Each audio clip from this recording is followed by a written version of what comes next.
December 15th, 1967, 5:04 p.m. Rush hour in Point Pleasant, West Virginia.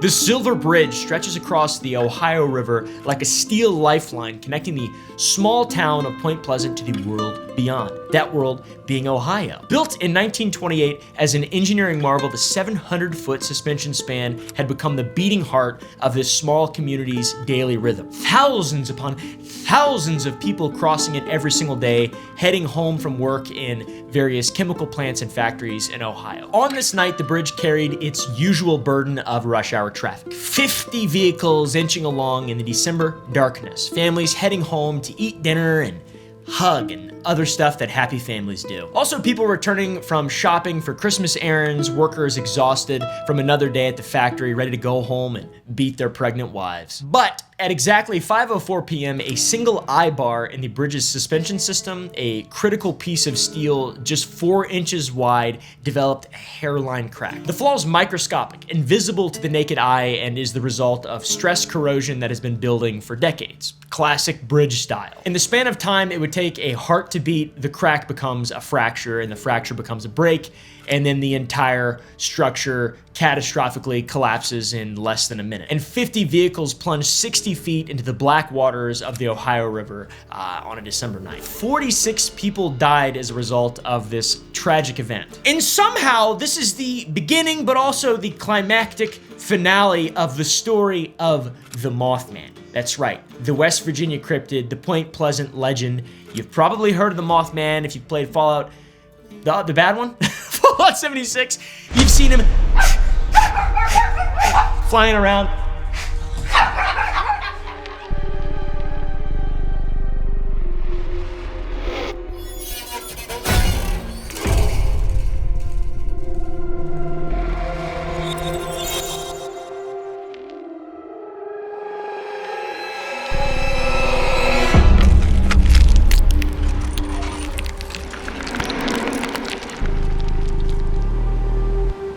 The story and legend of the Mothman begins a year before this event when something impossible appeared in the skies above this small Appalachian town, small town of Point Pleasant, West Virginia. Something that would still kind of haunt Point Pleasant and definitely transform it to this very day. But it doesn't really haunt it that much anymore. It's the story of the Mothman, okay? It's a very interesting, scary story with a lot of realism and a lot of myth, and we're gonna be parsing through it, and I'm gonna be giving you my 2 cents. Not for you though, you greedy little bastard. Let's take a step back to November 15th, 1966 at 11:30 p.m., well before I was born, and well after my bedtime. The abandoned TNT area spread like a concrete graveyard across the hills north of Point Pleasant. During World War II, this 2,500-acre complex churned out explosives for the war effort. It was the West Virginia Ordnance Works, and they produced up to 500,000 pounds of TNT daily at peak operation, you know, for blowing shit up. This impressive facility had massive concrete igloos that stored enough explosives to blow something up big, and or maybe level half of West Virginia. But now, 20 years after the end of the war, there's no reason to build TNT like Moses threw at white people so long ago. The building became ruins and nature started to reclaim it, but the land itself bears some invisible scars. And what rapscallion teenagers cruising the roads around and getting into stuff that they shouldn't be getting into, what they don't realize is that the soil beneath their tires and their feet remains contaminated with byproducts of TNT, chemical byproducts, compounds like 2,4-DNT and 2,6-DNT that have leached into the groundwater and soil for over decades. It's called red water. It's a toxic byproduct of TNT manufacturing, and it still seeps from the ground in some areas and creates crimson stains on the landscape like dried blood. It's fascinating. Completely bizarre. And the contamination from these factories created an ecological nightmare. Vegetation in the area grows in strange patterns. In some areas it's completely barren, while others show unnaturally accelerated growth. Fish in nearby ponds develop deformities like large penises. Something's off up in there, okay? And 15 years from 1966, this spot will be declared a Superfund site and one of the most contaminated locations in the United States, but in 1966, the full extent of the environmental damage remained hidden, and still at that time period, the area carried an aura of wrongness. We was aura farming in World War II, and we fell off after, I guess. I don't really, Casual visitors notice the wrongness and the sense of dread there. Animals behave strangely there, electronics malfunction there without explanation, and the very air seems to hum with an energy that raises the hair on the back of your nutsack. There's a bug. Vines snake through broken windows, trees grow from cracks in the foundation, and the place has become a favorite spot for local teenagers seeking privacy and whatever teenagers seek, a spot to smoke weed. And unfortunately, it is about to become ground zero for something that will haunt the town of Point Pleasant for over a year. On this night, two young couples are driving the winding Appalachian dirt roads through the complex. Roger and Linda Scarberry. Both are 19 years old and married for just 8 months. Then there's Steve and Mary Millette. They're best friends and frequent double date companions. They're riding in Roger's pride and joy, a souped-up 1957 Chevrolet that can outrun any cop car in Mason County. Hey now, dickweed. Easy there, partner. And the night air carries a damp chill of the approaching winter. Dead leaves crunch under the tires of the Chevy as they cruise past the abandoned bunkers, talking and laughing with the radio playing softly. It's the kind of harmless teenage adventure that fills small town Saturday nights. Personal experience moment incoming. We had a quarry that we would hang out at. The f***ing quarry. People died at the quarry. Quarry was a terrible idea, very scary. Every small town group of teenagers has something like this. To be clear, I wasn't really invited much to the quarry. I was homeschooled. People didn't like me. I didn't fit in, and nobody, maybe if you press like on this video, I'd feel better about it. So these youngsters are approaching the Old North power plant when Roger spots something unusual near the generator building. It's a creature, and it stands 7 feet tall in the headlights of the Chevy. Its body is muscular and human-like, like mine, and inhuman-like mine, but far too broad for any man. It's gray fur covering its torso, and its eyes freeze their blood. They are enormous red orbs, each 2 inches across and 6 inches apart, protruding from its massive head, shoulder, body. It's like a f***ing Promethean from Prometheus, and or that big white orc from The Hobbit. Big ugly head, gray hair, big eyes, red eyes. Help! And as they stare at this creature in horror, it unfolds its wings. The span of its wings is massive, 10 feet from tip to tip, dark and bat-like. And the creature doesn't flap the wings so much as just stretching them like someone would after a long sleep. And its red eyes fix on the car's occupants with an intelligence that's unmistakably aware and sentient. Roger slams the Chevrolet into reverse with tires spinning in the gravel, and the creature moves towards them with a shuffling, awkward gait, almost penguin-like on the ground, but the eyes never leave the car, and the terrified passengers urge Roger to hurry the f up. Roger floors the accelerator in the Chevy's V8 big block 459. I'm making shit up, I don't know. It roars to life and propels them down the dirt road towards Route 62. And behind them, they hear a sound like nothing they've ever heard. It's a high-pitched metallic screech like grinding steel, something like this. Then they see it in the rearview mirror. The creature has taken flight, rising straight up like a helicopter, its massive wings spread wide, and it's following them at 60 miles an hour, then 70, then 80, and then 90. This thing is like the Usain Bolt of cryptids. Fast. Roger somehow allegedly pushes the speedometer past 100 miles per hour as they race towards the town, and the thing flies directly overhead, its wingtips occasionally dipping below the tree line, scraping against the car's roofs, and the horrible metallic screeching continues to fill their ears. By the way, this is all real. This is all real shit. Allegedly, this happened. And only when they reach the Point Pleasant city limits does the creature veer away, disappearing into the darkness above the Ohio River. The 4 teenagers sit in the Chevy, stunned in silence, their hearts hammering against their ribs, and their they're just scared. They seem traumatized, in all honesty. And because they're not total idiots, they drive straight to the Mason County Sheriff's Office, and Deputy Millard Halstead, someone who's known the kids their entire lives and has never known them to lie, never seen them in any real trouble, talks to them, and they stammer out their story, still shaking, pale with terror, hearts beating away. He believes them. The deputy believes them. Deputy Halstead found them credible and took their report of this creature seriously. But what the deputy doesn't know, that this isn't the the first sighting of this creature. This creature has been building to this moment for months, perhaps even years. In the early 1960s, a woman driving Route 2 near Chief Cornstalk hunting grounds witnessed a large man-shaped figure walk onto the road, spread its massive wings, and take off. She never reported it. You know why? Probably because she'd seemed like a crazy person. If I saw something like that, I would tell everybody. I don't give a rat's ass. I'd be like, man, I saw this big old gray sumbitch and he stretched his wings and waved and he had these big old red eyes. It was weird. It was really odd.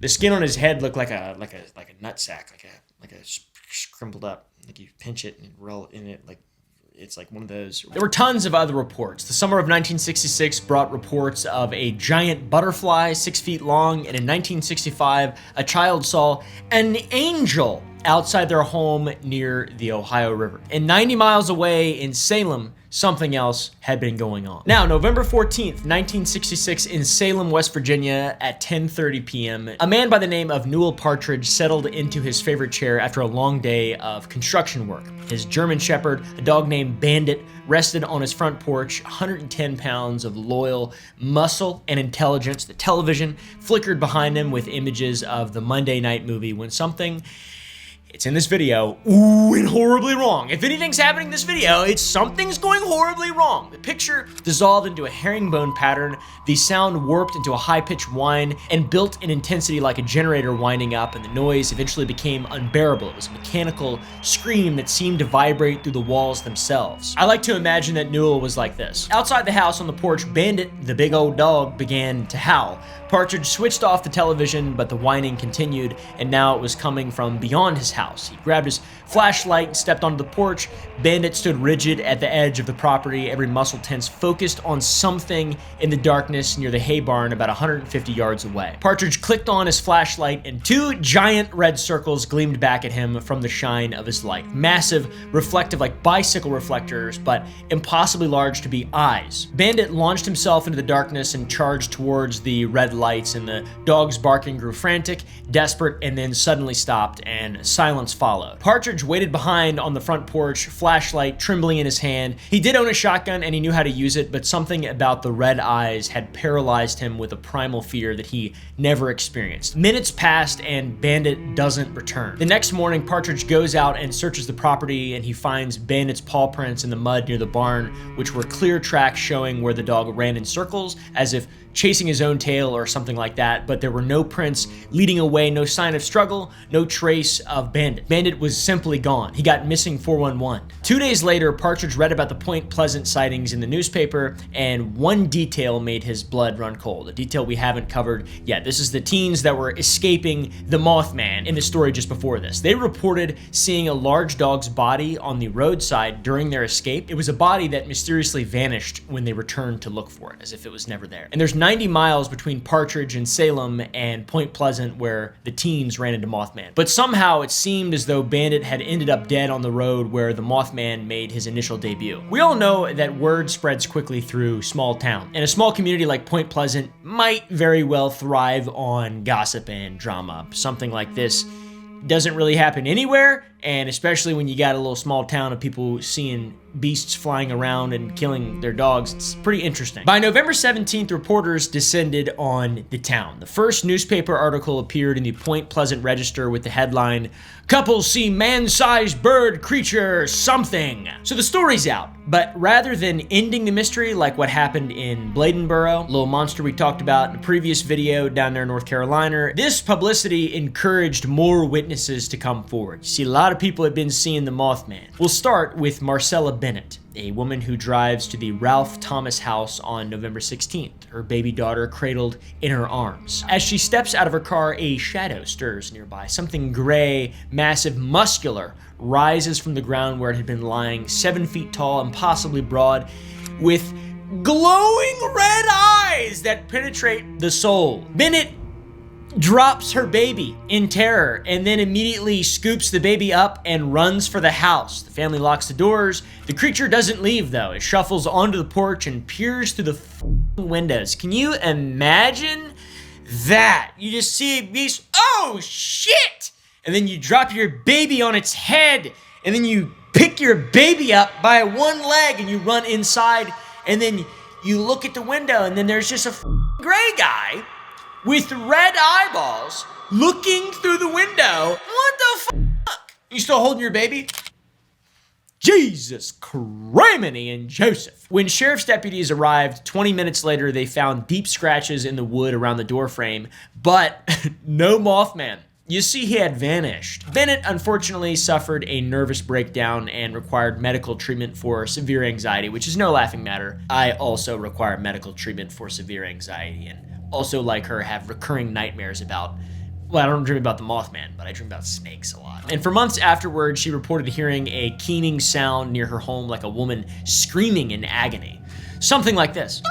Then a couple days later, November 25th, 1966, 7:15 a.m., early in the morning, we have a fellow by the name of Tom Yuri, a shoe salesman, who's driving Route 62 north of the TNT area, where we talked about in the very first story, when he spotted a large grayish figure standing in a field. The creature spread its wings and lifted straight up like a helicopter, then flies over his convertible at an altitude of 3 telephone poles high, despite him driving 75 miles per hour in panic.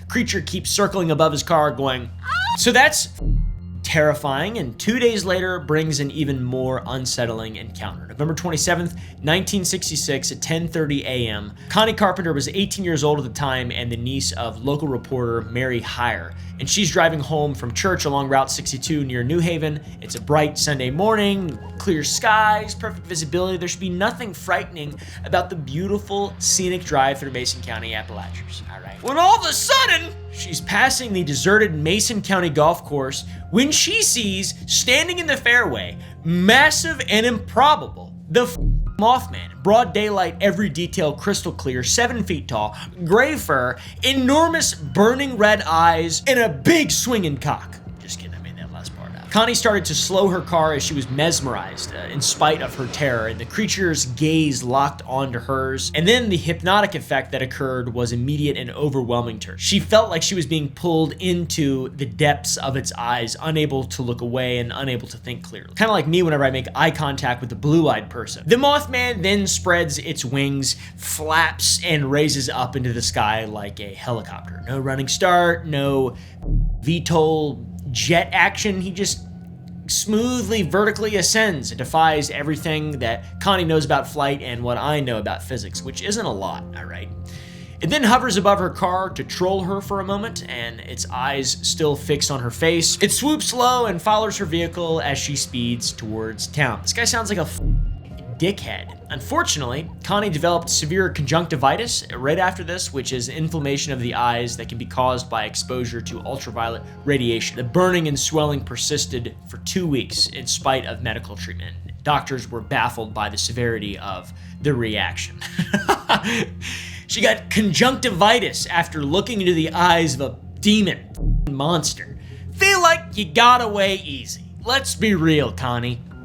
Quit your bitching and your belly aching, all right? So by December of 1966, more than 30 people have reported encounters with the creature. Here's an entire list of all the encounters that have been reported. The descriptions are remarkably consistent. It's 6 to 7 feet tall, broad, muscular, humanoid, like me. It's got a 10-foot wingspan. The wings are bat-like. It's capable of vertical takeoff without having to flap or nothing like that.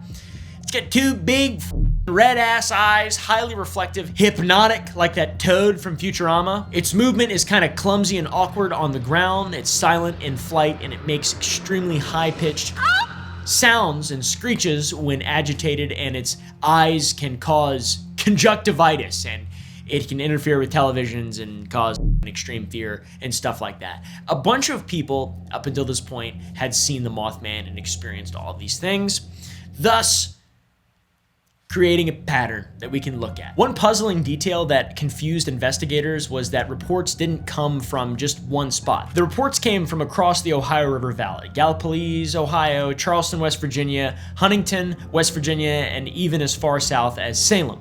Whatever this creature was, it wasn't bound by territorial limitations, kind of like the other mysterious creatures that are in Appalachia. Very strange. So yeah, pretty scary. But on December 7th, 1966, professional by the name of Richard Gere arrives, all right? You know, that guy that put a hamster in his butt?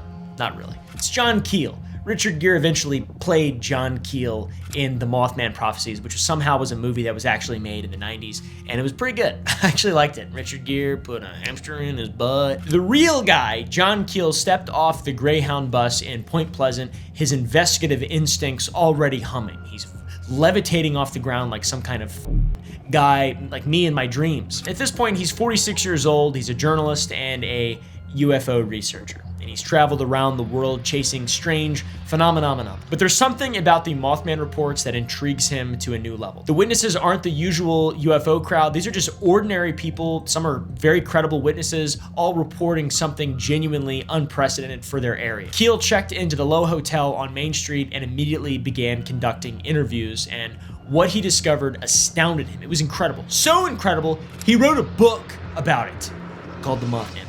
These sightings of these creatures are just the tip of the iceberg. People throughout the valley are experiencing a cascade of paranormal phenomena on top of just this red-eyed gray man. UFO sightings increased dramatically beginning in November 1966. Poltergeist activity erupted in homes throughout Mason County. Strange phone calls plague witnesses to the gray beast, robotic voices, electronic beeps, conversations in unknown languages, Mugodo, baby Mugodo. Plus, mysterious black Cadillacs, tinted windows are seen throughout the area. Men in black suits visit witnesses and probe them, not literally, but they ask questions about their sightings. Mary Heyer, the local reporter that we mentioned earlier for the Athens Messenger, became Keel's primary source of information. At this point, she's 54 years old and has been Point Pleasant's eyes and ears for nearly 3 decades, covering everything from county commissioners' meetings to high school football games, and now supernatural, paranormal, extraterrestrial phenomena. All right, fellers, phenomena. Her office in the Mason County Courthouse served as an unofficial command center for the both of them for their investigation. Her filing cabinets bulged with witness reports, photographs of strange lights, and increasingly bizarre accounts of impossible encounters. Mary's on edge. She pops a Valium. I think this is before Valium. I think she pops a Quaalude. No, Mary doesn't do any of that, but she is on edge. It is the volume of reports that is unnerving her. That's what's causing her to be on edge. But even more so is what's happening to her personally since the original Mothman story broke. She started receiving strange phone calls just days after the first article appeared that she wrote. Late at night, her telephone would ring with mechanical voices speaking in monotone, asking bizarre questions about local UFO activity, and when she tries to trace the calls, they lead to disconnected numbers. All right, guys, she's getting owned out there mentally. Psychological. Even more disturbing to Mary are the unusual visitors. Mary reported being visited by strange men in black suits who asked probing questions about UFO activity in the area. Probing. I love saying the word probe. Probing. They didn't probe her, but they probed her. All right, guys. These individuals repeatedly display odd behavior and seem unnaturally interested in suppressing witness accounts. And these encounters we know left her deeply unsettled, but we don't know the exact details of their conversations. That remains unclear, which is very unfortunate because I feel like if you're talking to Men in Black, you should tell me specifically. The Men in Black, the G-Men, it's one of the most interesting concepts in this entire UFO paradigm that I have yet to explore. All right, the Men in Black. I might make an entire video about MIB. All right, guys. MIB, dude. They're scary as.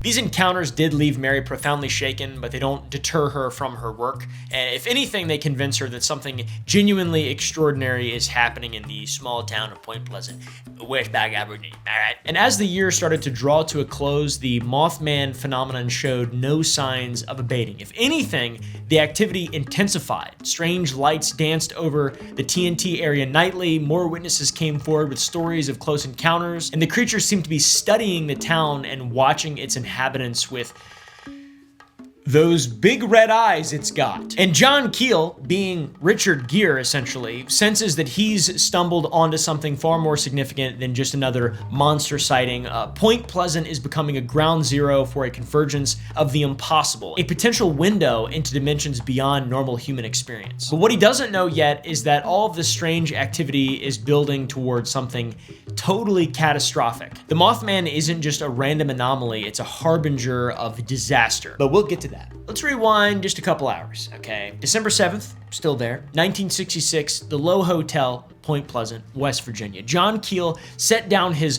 worn leather briefcase on the hotel room's narrow desk and surveyed the chaos of papers already spreading across every available surface in his room. There's newspaper clippings, witness statements, maps of the Ohio River Valley dotted with colored pins marking sighting locations, kind of like all my thumbnails, plus photographs, plus a ton of photographs of strange lights in the sky. This had to be a lot of fun, all right? This had to be like crazy. Just imagine fucking guys in black suits come in, they have no eyebrows. You're like, I've seen you, Fringe. I've seen the show Fringe. And also Men in Black. You're you're Will Smith's friend, aren't you? You're Will Smith's friend, aren't you?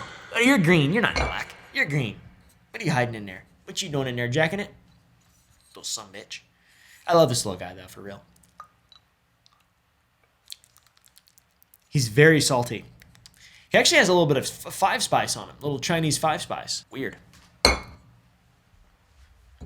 Stay put, little man. Things continue to accelerate here, like I mentioned, as the year closes out.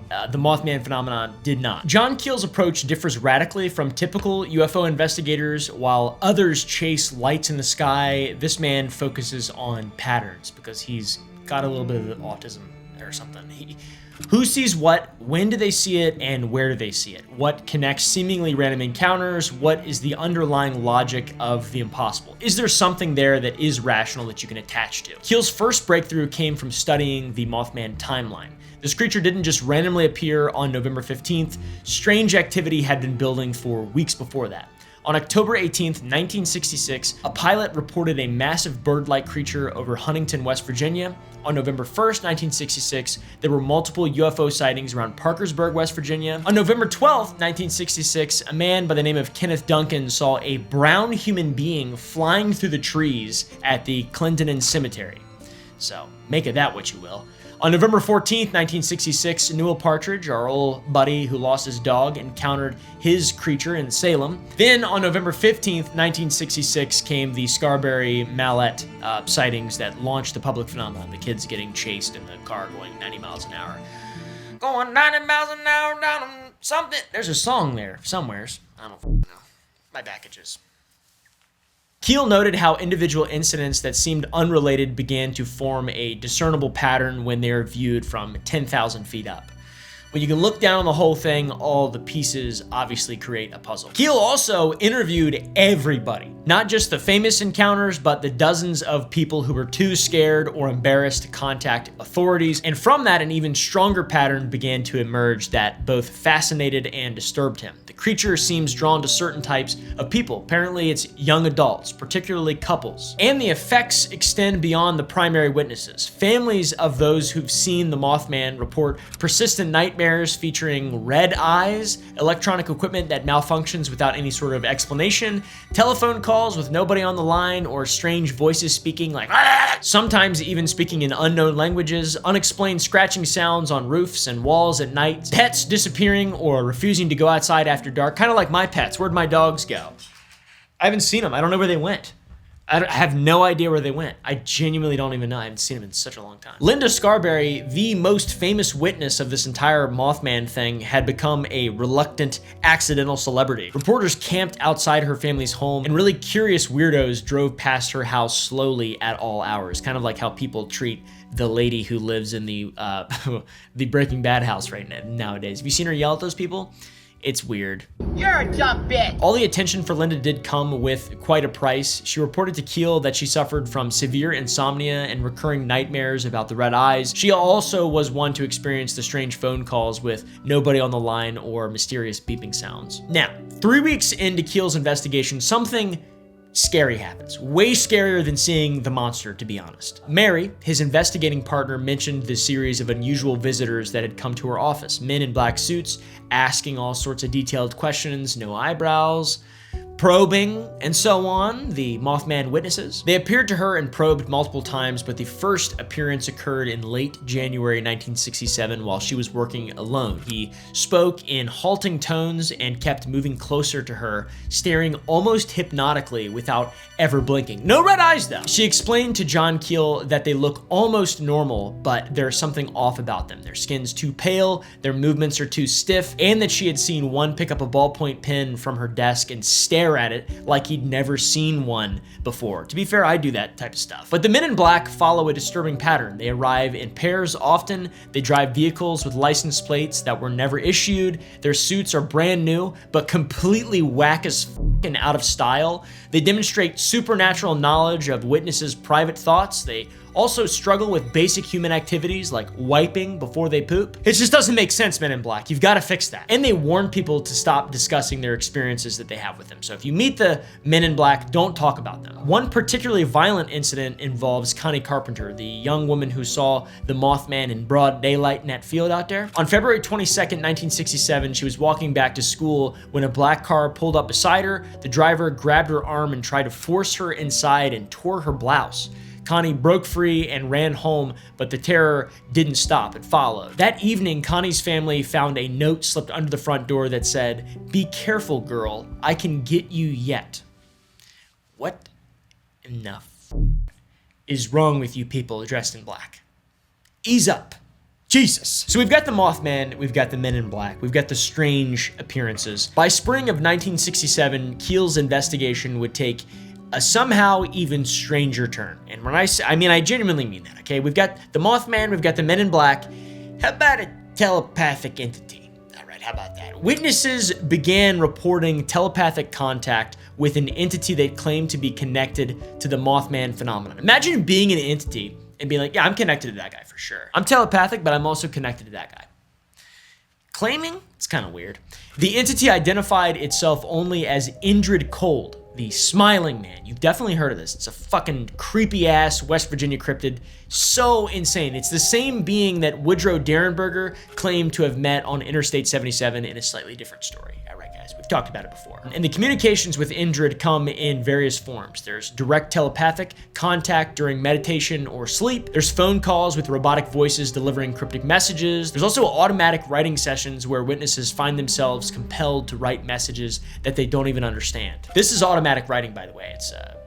It seems like bunk, but I don't know. Let's check it out. The contents of the messages sent by Indrid are disturbing. They're profoundly disturbing. They contain specific predictions about future events, sometimes mundane things and other times catastrophic things. Most unsettling are repeated references to a coming disaster, and after this and throughout 1967, the paranormal activity in and around Point Pleasant reached a fever pitch. Keel documented the following: 127 UFO sightings in the immediate area, 47 Mothman encounters, with many involving multiple corroborating witnesses, 23 separate incidents of electronic interference, 18 reports of Men in Black visitations, 9 documented cases of prophetic dreams or visions among local residents, and 1 case of a brown man flying through the forest at a cemetery.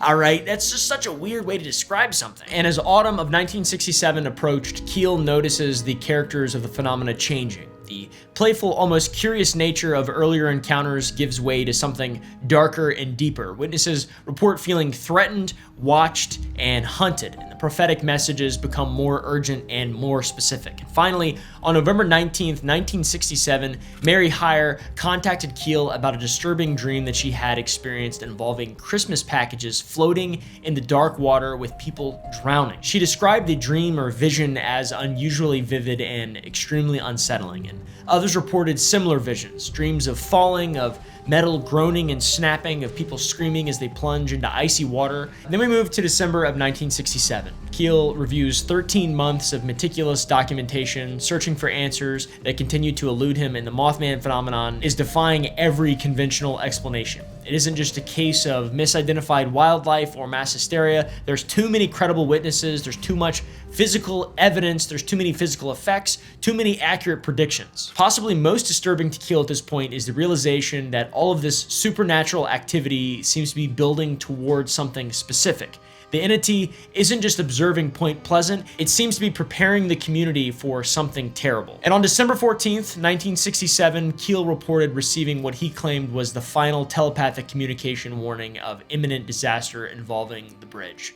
Keel spent a sleepless night trying to decode the warning, a bridge in silver falling into water. But what could possibly threaten such a massive structure, and what the does a gray man flying around with red eyes have to do with any of it? At 5:04 p.m. on December 15th, 1967, John Keel got his answer. The Silver Bridge collapsed during rush hour, sending 46 people to their deaths in the icy Ohio River, and among the victims are some of the same people who reported Mothman sightings over the previous 13 months. And as rescue boats searched the dark water for survivors, witnesses report seeing a large winged figure circling overhead before disappearing into the winter sky. After this, the Mothman is never seen in Point Pleasant again, except for the statue, of course. So what exactly caused the bridge to fail? IBAR 330 has been waiting to fail apparently for decades. It's a microscopic crack in the heat-treated steel that's invisible to every inspection. Bridges are inspected pretty frequently, and the crack has been growing since 1928. The Silver Bridge uses chains of massive steel I-bars instead of wire cables, which is revolutionary engineering, but with one fatal flaw. Only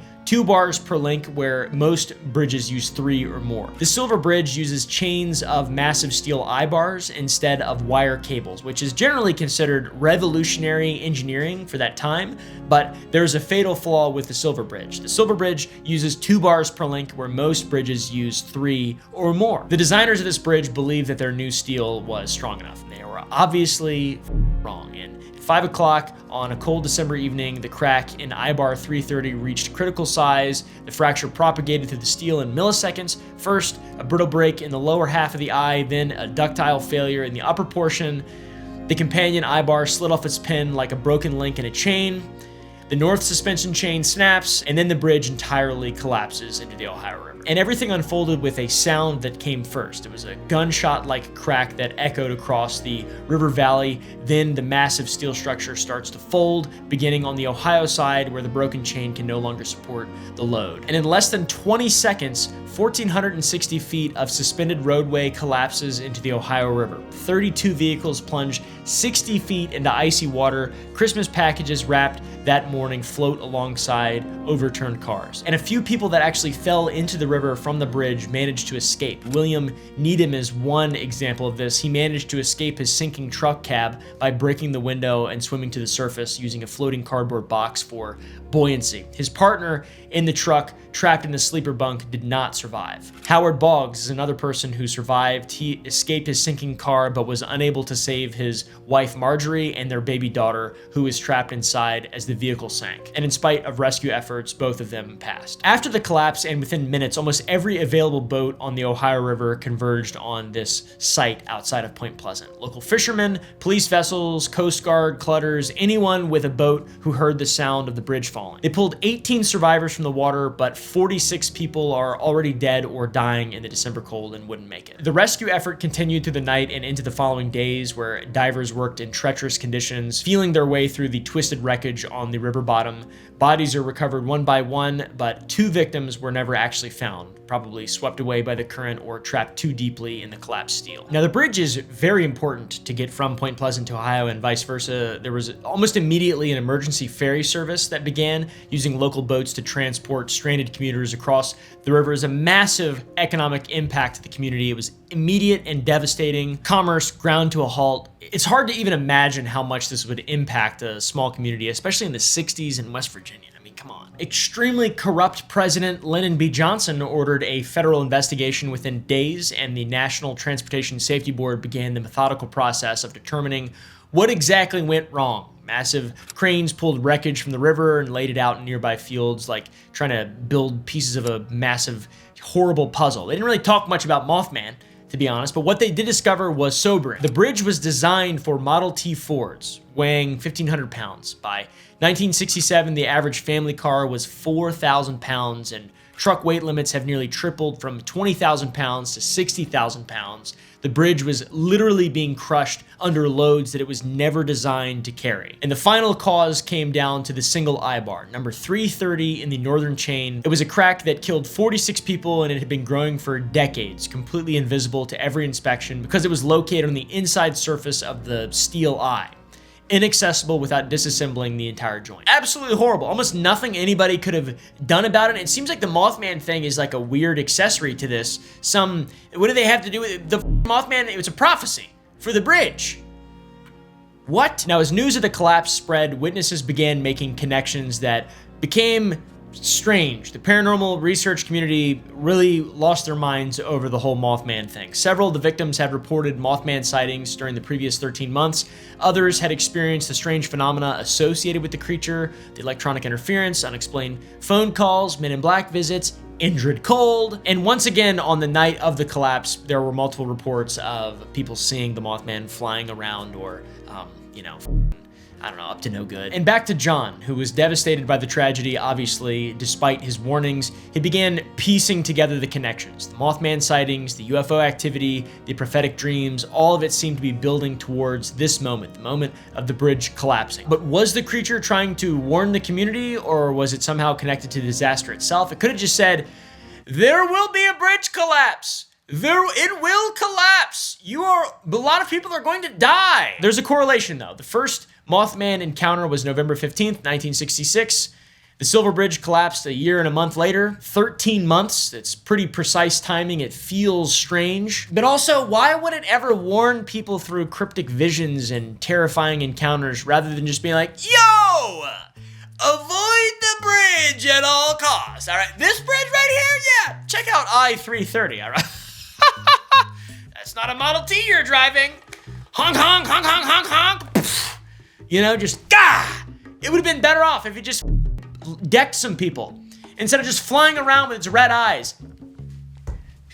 They'll never understand this cryptic message. Or maybe they will. I don't know. Seems dumb, though. What's the point? Mothman, you freak weirdo. Now, on the bright side, the Silver Bridge disaster did transform American bridge safety forever. The Federal Highway Administration implemented new inspection standards requiring all public bridges to be examined every 2 years, pretty much as a result of that. And research into stress corrosion and fatigue revolutionizes the bridge engineering practice. So that's good. A lot of bridges were collapsing back in those days, and some of them are still collapsing now. A replacement bridge, the Silver Memorial Bridge, opened 2 years later, a mile downstream from the original site. It's more modern in design, built with multiple redundancies, and it serves as both a memorial to those who died and a promise that such a tragedy will never happen again, regardless of the Mothman. So we have a lot of confusion here. John Keel packs his belongings and prepares to leave Point Pleasant. By the way, this is all from his book. You can read his book if you want. What was the point? I don't understand. There's no end. It's just the prophecy of a bridge collapsing, and that's it. John writes that he can't escape, that he's witnessed something far beyond ordinary reality. This is not fiction. This is real, too. This all is real. It's documented. So we got Mothman, supernatural, aliens, UFOs, men in black, injured cold, telepathic communication, and a bridge collapse. What the I don't even understand how to even parse through this information. There's nothing I've learned. I haven't learned any of this. Obviously, a lot of it's true and real because of all the corroboration and witnesses, and it's sort of how it's been treated. But there are skeptics, all right? We're going to talk about some of the more skeptical theories now because that's what I got to do. All right, guys, I got to do. I'm the fun police. Hi, I'm the fun police. But also, that's not that fun. The Mothman could have just been like, yo, stay off the bridge. December 15th, stay off the bridge. Or sorry, he doesn't even do that. He just goes, stay off the bridge. Now on to the theories. What exactly happened in this small West Virginia town? Was it a cryptid something? Decades later, there's still debate amongst researchers as to what really happened here. The theories range from the irrational to the extraordinary, as you can probably imagine. There's a wildlife explanation. A fellow by the name of Dr. Robert L. Smith suggests that witnesses encountered a sandhill crane, which is pretty large. He said they're large, they have a massive wingspan and reddish eye coloring. They don't have reflective eye shine, and they can't fly 90 miles per hour. And they're not that big. They are a ribeye of the sky, though. They're delicious. Don't tell anybody I said that. Joe Nickel proposed large owls. specifically barred owls with a strong red eye shine. I've seen a barred owl, never seen one that looked like the Mothman. I've seen an owl and I'm like, that looks like an owl. But a local resident shot a giant owl with a 5-foot wingspan during the sightings. Apparently that's also allegedly a true thing there. But even the biggest owl is not as big as the Mothman. And then most recently, in 2022, we have the analysis from a man by the name of Daniel Reed. His analysis revealed something interesting, I guess. Within 60 miles of Point Pleasant, there have been 5,576 documented great blue heron sightings compared to only 51 sandhill cranes. Great blue herons, if you don't know, are massive birds up to 4.5 feet tall with 6-foot wingspans, and they are year-round residents who prefer exactly the habitat found in the TNT area, which, in my opinion, is totally bullshit, though. All right, that's nonsense. I've seen blue herons, I've seen sandhill cranes. There's no way, unless you are a dumbass, a straight up, just knuckle-dragging troglodyte. You would never conflate those two things. Look at that. Nothing is scary about that at all. Now, John Keel, the man who spent the most time there, he rejected simple explanations like the ones proposed by these other science people and proposed the ultra-terrestrial hypothesis, which is the idea that interdimensional beings that appear throughout history as angels, demons, or modern cryptids, it all depends on the cultural context. He believes that Point Pleasant became a window area where dimensional barriers temporarily thinned, which is a really interesting, convoluted thing to believe. We do have a unique geology. We're in Appalachia. There's fault lines, underground water systems, electromagnetic anomalies, the TNT chemical contamination. Maybe we have optimal conditions for interdimensional phenomena, guys. I don't know. Let's call up David Politis. All right, let's ask my crazy bitch aunt, Deborah. I don't have any aunts named Deborah, so I just thought I might throw one under the bus there. Honestly, though, this makes more sense than a blue heron. In 1967 alone, over 4,000 UFO sightings were reported across the United States, and there was a particular concentration in Appalachia in this region. It's like the big Mothman thing. It's really interesting. All that being said, though, the bridge still collapsed due to a microscopic crack that had been growing since 1928, decades before any sightings of any of these creatures. That was purely engineering failure, and maybe there was a supernatural prophecy, added to that, but bridges have been collapsing for a really long time, and there's only one Mothman thing, so not totally sure the connection. Now we skip ahead to modern times, and 12,000 people flood the streets of this small Appalachian town almost every year, their eyes bright with excitement and wonder, their eyes red. They've come from all 50 states, dozens of countries, drawn by a creature that supposedly vanished over 50 years ago. It's the annual Mothman Festival, my friends. It transforms this tiny, quiet river community into the cryptozoological capital of America for one magical weekend. Anyways, I have no idea what the happened. Thank you for watching. Go to sour.gg to buy some candy. I have a candy company. We got a new flavor right here. It's called All American. It's apple pie flavored sour licorice strips that we make ourselves in our little factory. Also go to the Gump Club to watch an uncensored version of this video. Thank you, Tara, for editing this shit. And thank you guys for watching and supporting and helping me make some fun videos that I genuinely really enjoy making. Anyways, see you in the next one.